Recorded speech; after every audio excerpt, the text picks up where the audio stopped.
Welcome to Democracy Roundtable. Today we're diving into some critical issues shaping the political landscape here and abroad. We'll be looking at the Trump administration's actions on AI, the rising tensions internationally, and some key political battles brewing both here and in the UK. Kai is here to lend her expertise. Thanks, Chris. Always good to be here. It feels like we're at a real turning point in several areas, and I'm eager to unpack it all. Let's start with the Trump administration's decision to blacklist Anthropic, the AI company. They're citing national security concerns, but Anthropic is fighting back. What's your read on this, Kai? I think there's more to it than just national security. It sets a dangerous precedent when the government starts dictating the ethical boundaries of AI development. It could stifle innovation and lead to a chilling effect on companies willing to push boundaries. What do you think, Chris?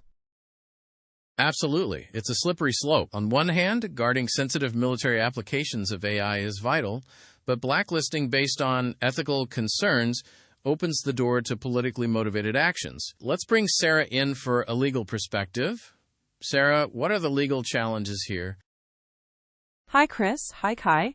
The lawsuit hinges on whether the government can prove a legitimate national security threat. Anthropic will argue that the blacklisting is arbitrary and capricious, violating due process.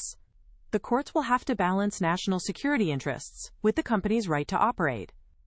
Also, this could open the door to further government intervention in the tech sector. Thanks, Sarah. That makes it even clearer. Moving on, let's talk about the geopolitical tensions. There's an article about the limits of U.S. power in dealing with Iran. It seems Trump's America First approach is facing some real-world challenges. Indeed. The article highlights the complexities of dealing with global economics and foreign policy. Seems unilateral actions aren't as effective as the administration thought. Maya, you cover international affairs. What's your perspective on the U.S.'s current strategy in the Middle East? Hi, Chris. Hi, Kai. In my view, the current approach is isolating the U.S. and undermining its influence. Macron's recent declaration that France will not participate in operations to open the Strait of Hormuz underscores this point. America needs allies, and alienating them will only embolden Iran and create more instability. Also, Trump declaring that the U.S. doesn't require assistance in the Strait of Hormuz seems counterintuitive given the situation. That's a great point, Maya. Isolationism in the 21st century seems like a recipe for disaster. Speaking of international affairs, there's also the situation in Colombia and Ecuador. It seems like things are escalating there. Yes, Colombia accusing Ecuador of bombing targets inside its territory is a serious development. The U.S.-backed counter-narcotics operations certainly add another layer of complexity. Maya, how do you see this impacting regional stability? This has the potential to destabilize the entire region. If the accusations are true, it's a clear violation of international law and could trigger a conflict. The situation is further complicated by Ecuador's struggle with drug-related violence. This needs careful diplomatic intervention to prevent further escalation. Let's pivot to domestic politics. Trump has started publicly targeting Gavin Newsom. It feels like a prelude to 2028. It absolutely does. It's a classic Trump playbook, define your opponent early and often. Attacking Newsom's dyslexia is particularly low, but sadly, not surprising. He's clearly seeing Newsom as a potential threat. I also want to talk about the Save America Act. The Senate is now debating this bill requiring proof of citizenship for voter registration and photo ID for voting. It's a top priority for Trump, but what is the actual impact? It's voter suppression, plain and simple. It will disproportionately impact minority voters and those in lower socioeconomic brackets who may have difficulty obtaining the required documentation. It is presented as election integrity, but really it's about reducing voter turnout among groups that tend not to support the current administration. I agree completely. The Illinois Democratic primaries are interesting as well. The results show significant outside spending, particularly from AIPAC. It's a glimpse into what we can expect for the midterms.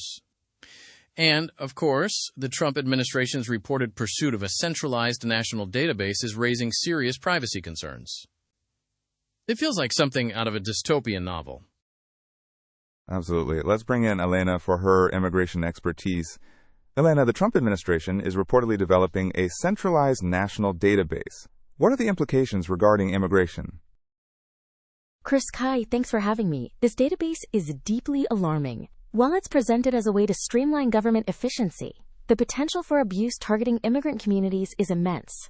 Imagine the chilling effect if people fear their data could be used against them for simply seeking services or assistance. It could effectively drive people further into the shadows. That's a chilling thought. It's hard to see how this isn't a gross overreach of government power. And let's not forget Chief Justice Roberts condemning the dangerous hostility toward judges. It shows how deeply divided our society is becoming. It's a critical point, Chris. When respect for the judiciary erodes, the rule of law itself is threatened. Trump's comments about Cuba also sparked controversy.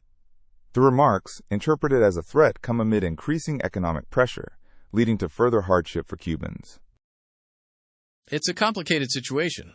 On one hand, we want to support the Cuban people's desire for freedom and democracy, but sanctions often hurt the most vulnerable. It's a delicate balancing act. Well, we're just about out of time. Kai, any final thoughts? I think we need to be vigilant. These are challenging times, and it's crucial to stay informed and engaged. The direction of our democracy depends on it. Couldn't agree more. Thanks, Kai, and thanks to Sarah, Elena, and Maya for their insights. That's all for this week's Democracy Roundtable. Join us next time.